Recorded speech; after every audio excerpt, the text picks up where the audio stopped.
depuis quelques mois de vie, je ne sais plus, c'est 8 mois, je ne sais plus quoi, c'est au moment ce qu'on appelle le stade du miroir, on est rentré dans une notion d'action sur l'environnement. On est sans arrêt dans agir. Et on est dans une notion de pouvoir sur l'environnement. Ok ? Et l'être humain, il est plus que brillant là-dessus. C'est-à-dire qu'on a tout transformé, tout l'environnement autour de nous. Ça peut être critiqué. Ça peut. On a fait quelques conneries en chemin. Bon. Mais ceci dit, au niveau intellectuel, c'est impressionnant. Et c'est une espèce qui transforme tout autour d'elle. Ok ? Et on est sans arrêt dans cette notion d'agir. Bien. C'est-à-dire qu'on transforme la réalité. Et ce qu'on oublie, c'est que quand on était bébé, au début, on n'était pas dans ce positionnement-là. On était dans un positionnement de se laisser transformer en permanence. C'est-à-dire qu'un bébé, il n'a pas de contrôle sur ses mouvements, il a une pensée il n'y a presque pas de mots, donc du coup, ça ne va pas loin. Du coup, il n'y a pas d'action sur l'environnement, ou très peu. Par contre, tout l'environnement change en permanence. La notion de se laisser transformer, quand on était bébé, on s'endormait dans une pièce. Pendant qu'on dormait, les neurones qui s'étaient fabriqués pendant qu'on était éveillé se connectaient, si bien qu'on se réveillait en fait dans une autre pièce. Et ça ne nous posait aucun problème. C'est-à-dire quand on était bébé, si on prend un bébé qui dort tous les 4 heures, on se réveillait dans une pièce différente. Imagine un peu le truc, si tous les matins tu te réveilles dans une pièce différente, je ne sais pas combien de temps tu tiens, quoi. Je veux dire, moi je pète une durite, quoi, c'est clair, je ne suis pas apte à supporter un truc pareil. Bon, tu vois, bon, quand on était bébé, ça ne nous posait aucun problème, sinon on ne serait pas là, on serait en hôpital psychiatrique. Bon, mais le truc c'est que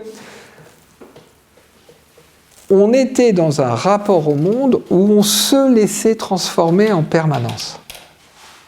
Tu vois la différence de positionnement ? C'est-à-dire qu'au lieu d'agir sur la réalité, on laissait la réalité agir sur nous. C'est ça qu'on va faire.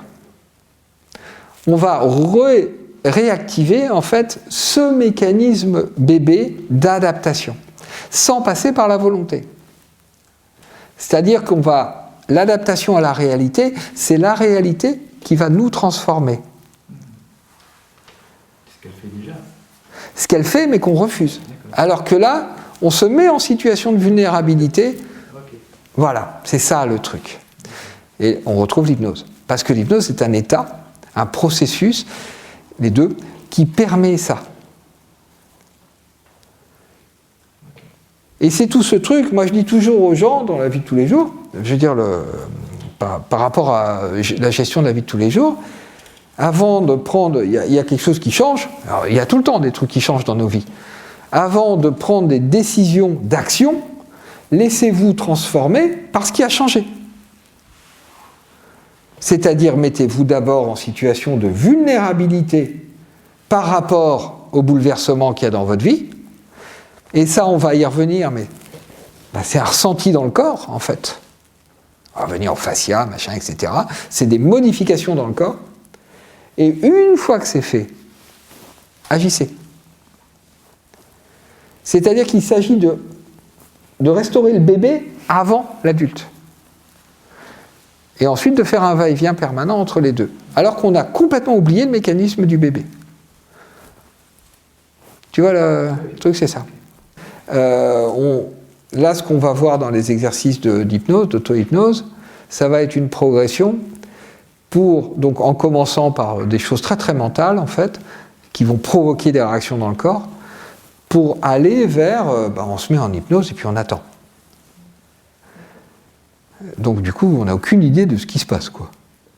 On constate qu'il se passe des choses. Tu vois, et ça, il y a une progression, parce que, encore une fois, si les gens, on les met directement là-dedans,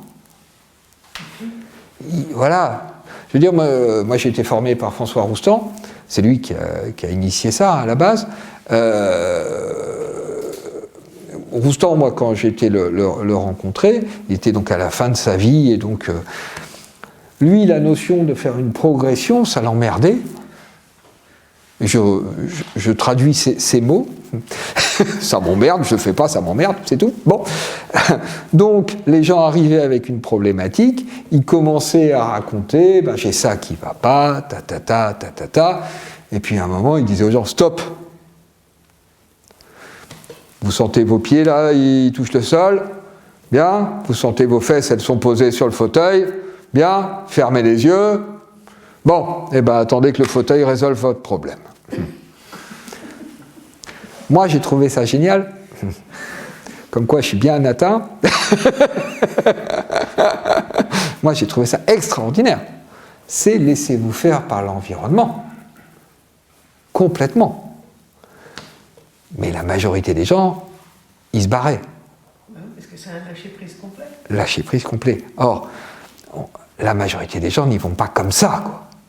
Il y a un travail de préparation. C'est un beau résumé de la fin de la peur de Roustan. Oui, mais à vivre, c'était quelque chose. Mais c'est ce truc-là. Moi, ça m'arrive de faire le coup des patients, mais je ne le fais pas en première séance, parce que... Je ne vois pas. Ah ouais, non, dans ce cas-là, il faut les faire payer en début de séance, enfin, il y a plein de...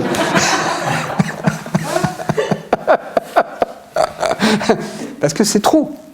On n'est pas dans cette culture-là. On le retrouve dans des cultures de type asiatique, dans des pratiques, Qigong, Aikido, enfin machin, on retrouve ça. Mais ce n'est pas notre culture de tous les jours, quoi. On n'est pas là-dedans. Nous, on est dans du contrôle. Et donc, pour justement que ce soit sécure de lâcher le contrôle, on y va par étapes.